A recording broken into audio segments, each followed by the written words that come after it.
विशेषण उन परिवारों के लिए है जिनके बच्चे प्राइवेट वैन्स में स्कूल जाते हैं। और यह खबर आज आपको बहुत डरा सकती है, इसलिए संभल कर इस खबर को देखिएगा। यह घटना दिल्ली की है, जहां पुलिस ने 30 साल के एक कैब ड्राइवर को 6 साल की एक बच्ची का यौन शोषण करने के आरोप में गिरफ्तार किया है।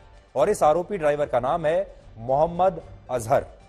पुलिस का कहना है कि यह व्यक्ति पिछले काफी समय से एक प्राइवेट स्कूल वैन चला रहा था और जिस बच्ची का इसने यौन शोषण किया वो उसी की स्कूल वैन में हर दिन स्कूल जाती थी। और हैरानी की बात यह है कि यह ड्राइवर पिछले 1 साल से इस बच्ची का यौन शोषण कर रहा था, 1 साल से। लेकिन इस दौरान बच्ची के माता पिता को इसके बारे में कभी कुछ पता ही नहीं चला और इस बच्ची के साथ स्कूल वैन में हर दिन ये वारदात होती रही। उस बच्ची पर क्या बीतती होगी आज आप सोचिए।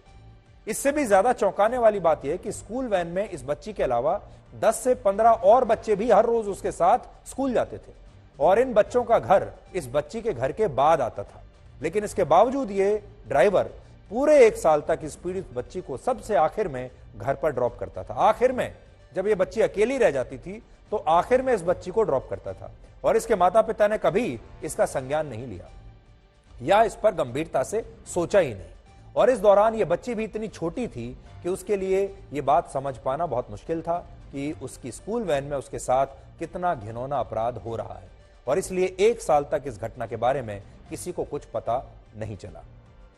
हालांकि कुछ दिन पहले जब इस बच्ची ने लगातार स्कूल वैन में बैठने से पहले यह कहा कि वो इस वैन में बैठकर स्कूल नहीं जाना चाहती, बार बार कहती थी कि अब उसे इस वैन में नहीं बैठना, इस वैन में स्कूल नहीं जाना, तो उसके माता पिता को चिंता हुई। और जब उसकी मां ने इस बच्ची को गुड टच और बैड टच के बारे में बताया तो और उससे पूछा कि क्या ड्राइवर अंकल उसे गलत तरीके से छूते हैं, तो ये बच्ची सहम गई और रोने लगी। और इसके बाद इस बच्ची के माता पिता की शिकायत पर स्कूल वैन के ड्राइवर को पुलिस ने गिरफ्तार किया। हालांकि इस मामले में अगर इस बच्ची के माता पिता और ज्यादा जागरूक होते और वो इस ड्राइवर से ये पूछते कि वो उनकी बच्ची को सबसे आखिर में ड्रॉप क्यों करता है, तो शायद ये घटना बहुत पहले ही पकड़ी जाती। लेकिन ऐसा हुआ नहीं और ये एक बहुत खतरनाक बात है। आजकल देश के बड़े बड़े शहरों में, छोटे शहरों में, कस्बों में इस तरह की घटनाएं अब और ज्यादा बड़ी संख्या में हो रही हैं। कुछ के बारे में पता चलता है लेकिन ज्यादातर के बारे में पता ही नहीं चलता। असल में पहली बार नहीं है जब किसी स्कूल में किसी बच्ची का इस तरह से शोषण हुआ। अकेले दिल्ली में ही पिछले कुछ वर्षों में ऐसी बहुत घटनाएं हो चुकी हैं जिस पर सरकार ने भी गंभीरता जताई और सरकार की तरफ से प्राइवेट स्कूल वैन और कैब्स के लिए नियम बनाए गए हैं। लेकिन ना तो इन नियमों का पालन होता है और ना ही ज्यादातर माता पिता इन नियमों के बारे में कुछ भी जानते हैं। आपको जानकर हैरानी होगी कि ज्यादातर माता पिता अपने बच्चों को इन स्कूल वैन्स में इसलिए भेजते हैं क्योंकि ये प्राइवेट स्कूल वैन स्कूल की अपनी बसों से बहुत सस्ती होती है। 2 कारण होते हैं, एक तो उन इलाकों में जहां स्कूलों की बसें चलती ही नहीं है वहां बच्चे ऐसे प्राइवेट वैन्स में आती हैं, और दूसरा माता पिता पैसा बचाना चाहते हैं, स्कूल बस की बजाय ऐसे प्राइवेट वैन में बच्चों को भेजते हैं। आज हमने दिल्ली, हरियाणा, उत्तर प्रदेश, मध्य प्रदेश और महाराष्ट्र समेत कई राज्यों के स्कूल के इस वैन मॉडल को समझने की कोशिश की और इस दौरान हमें पता चला बहुत सारे माता पिता अपने बच्चों को स्कूल की बस में इसलिए नहीं भेजते क्योंकि इन बसों में आना जाना प्राइवेट स्कूल वैन के मुकाबले बहुत महंगा होता है। उदाहरण के लिए